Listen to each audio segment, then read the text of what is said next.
श्री कृष्ण गोविंद हरे मुरारी, हे नाथ नारायण वासुदेवा। श्री कृष्ण गोविंद हरे मुरारी, हे नाथ नारायण वासुदेवा। श्री कृष्ण गोविंद हरे मुरारी, हे नाथ नारायण वासुदेवा। राधे राधे दोस्तों, आप सभी का स्वागत है हमारे YouTube चैनल में। आज मैं आप लोग को निर्जला एकादशी व्रत कथा सुनाऊंगी। आप लोग बहुत ध्यान से सुनिएगा। इसको भीमसैनी एकादशी भी कहा जाता है। चलिए आप लोग को कथा सुनाते हैं।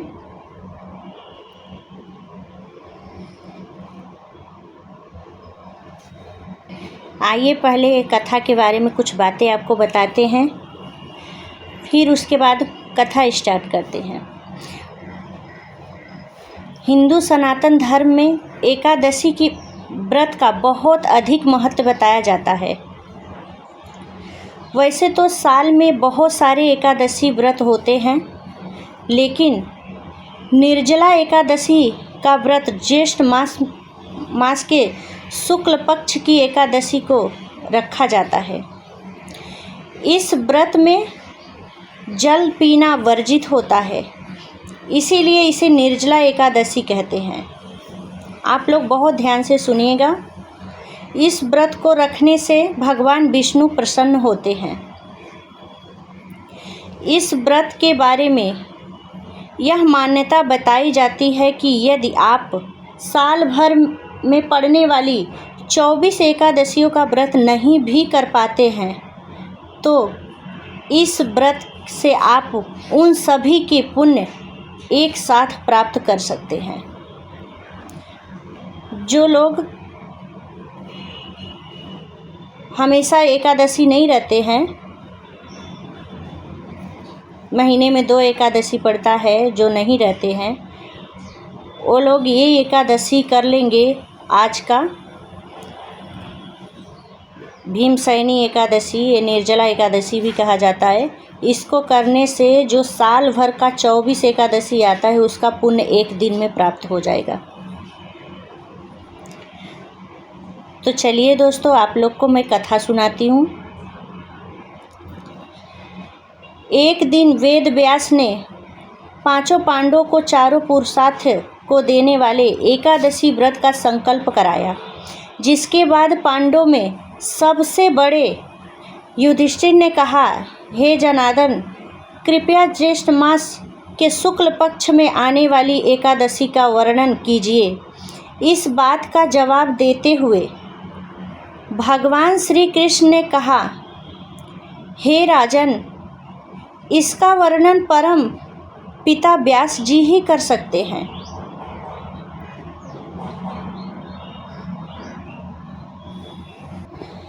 क्योंकि वे ही संपूर्ण शास्त्रों के ज्ञाता होने के साथ ही वेदांगों में भी पारंगत हैं।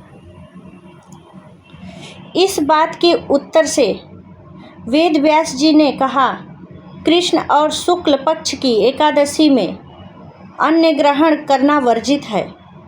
द्वादशी के दिन स्नान आदि करने के बाद पवित्र होकर भगवान विष्णु की पूजा करें। इस दिन ब्राह्मणों को भोजन देने के पश्चात ही स्वयं भोजन करें।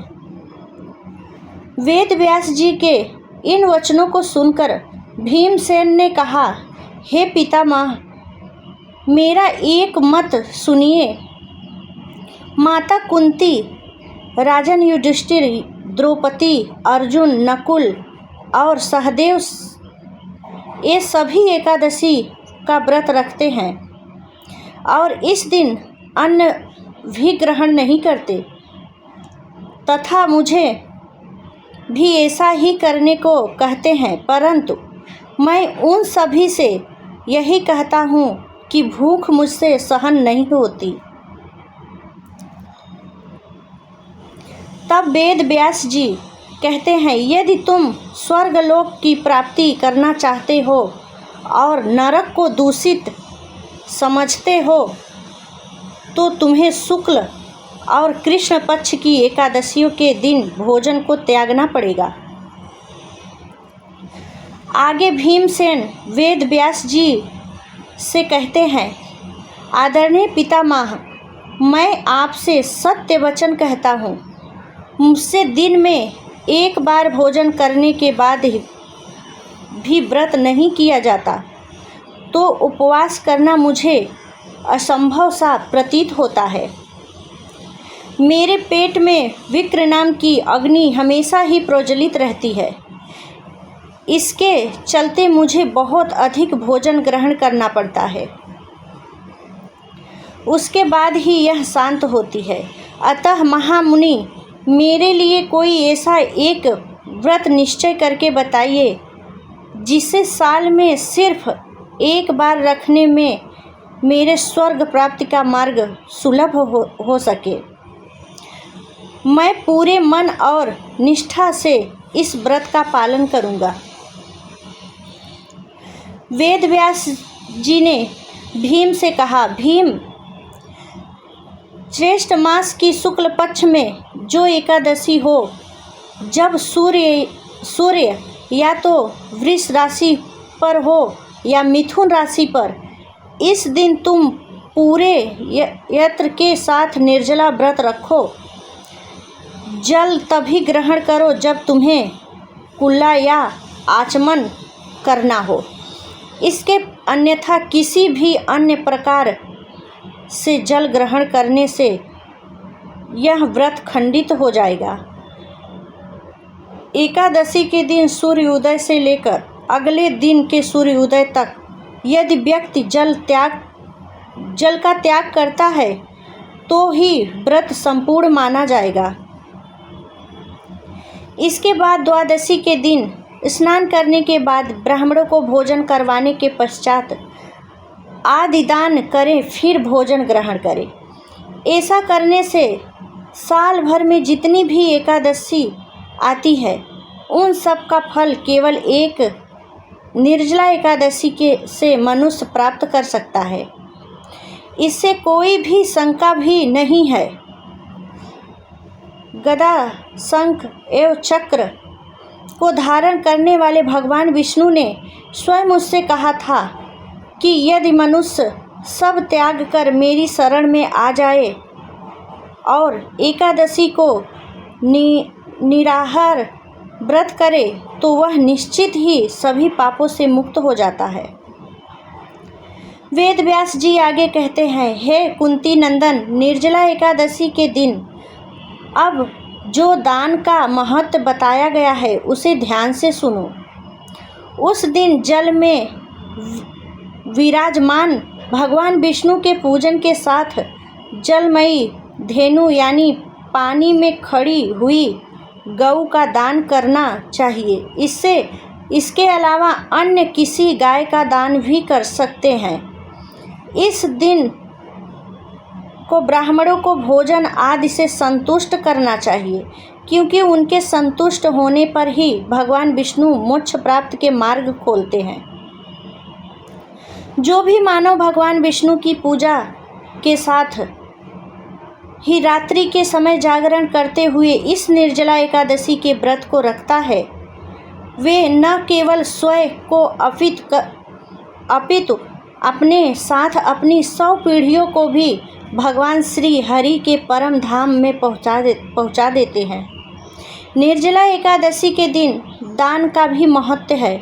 इस दिन अन्न के साथ वस्त्र, गाय, जल, सैया, आसन, कमंडल व छाता आदि दान करने चाहिए। जो भी व्यक्ति ब्राह्मण को जूते दान में देते हैं वह सोने के विमान पर बैठकर स्वर्गलोक पहुंचाता है। भीम ज्येष्ठ मास के शुक्ल पक्ष की इस निर्जला एकादशी के व्रत करता है, वह मनुष्य भगवान हरि के पास पहुंचकर हर्ष का अनुभव करता है। इस तरह से जो भी पूरे मन से पाप को नाश करने वाले इस एकादशी के व्रत को करते हैं वह सभी पापों से मुक्त होकर आनंद को प्राप्त होता है। वेद व्यास जी से यह वचन सुनकर पांडुपुत्र भीम ने भी इस शुभ एकादशी के व्रत को रखना शुरू कर दिया। जय श्री कृष्णा। कथा संपूर्ण हुआ दोस्तों। सभी को राधे राधे। श्री कृष्ण गोविंद हरे मुरारी, हे नाथ नारायण वासुदेवा। श्री कृष्ण गोविंद हरे मुरारी, हे नाथ नारायण वासुदेवा। श्री कृष्ण गोविंद हरे मुरारी, हे नाथ नारायण वासुदेवा।